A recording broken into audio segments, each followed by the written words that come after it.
सीताराम।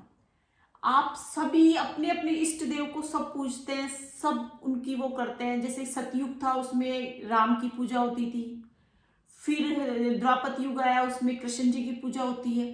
तो सब देवताओं अपने अपने युग के हिसाब से इफेक्ट डालते हैं। जैसे कहते हैं ना, कृष्ण जी का जब युग था तब अपन को कृष्ण जी ने छल कपट सबसे अपना, जो अगर किसी ने अपना हक लिया तो उसके लिए लड़ना भी अपन को कृष्ण जी ने सिखाया। क्योंकि उस समय की या उस टाइम की बात ये अपन को बता रही थी कि अपनों के साथ कोई बुरा हो रहा है या अपनी कोई वो चीज गलत कर रहा है अपने साथ, तो अपन को उसका रिएक्शन करना है या उनकी रिप्लाई करनी है। जिस स्ट्रेंथ में ये चीजें बताई गई थी वो अपने एक युग के हिसाब से मैटर करती थी। अब अपन बात करते हैं आज के युग की।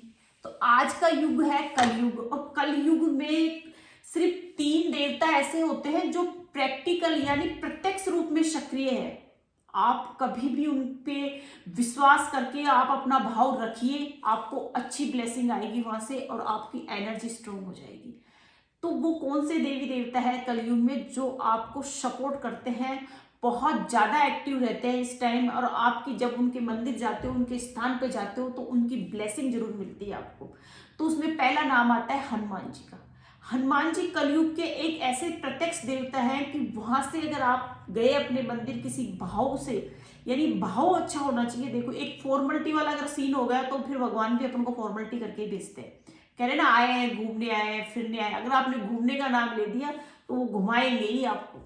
तो आपको भाव के साथ हनुमान जी के मंदिर जाना चाहिए। फिर देखो आप कैसे खाली आता होगे, आप आ ही नहीं सकते खाली आती है, मैं लिख के गारंटी से दे सकती हूँ। लेकिन भाव आपका होना चाहिए, क्योंकि हनुमान जी कलयुग के प्रत्यक्ष देवता है।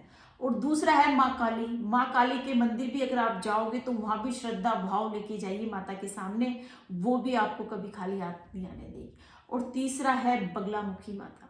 बगलामुखी माता कलयुग की प्रत्यक्ष देवी है। वहां जो भी श्रद्धालु अपनी इच्छा से, अपने भाव से कुछ भी मनोकामना लेके अगर माँ के द्वार पे गया तो माँ उस श्रद्धालु को कभी भी खाली हाथ नहीं आने जाने। इन तीनों देवी देवताओं को अगर आपने कलयुग में इतना पूजा या इनके स्थान पे भी गए आप, तो आप हमेशा कुछ ना कुछ वहां से जरूर लेके आओगे। आपकी मनोकामना घर आने से पहले पूर्ण हो जाएगी। इतना विश्वास है मुझे अपने इन देवी देवताओं पे। तो आप भी एक सच्ची श्रद्धा और भाव से जाइए हनुमान जी मंदिर और अपनी झोली भर के लाइए। सीताराम।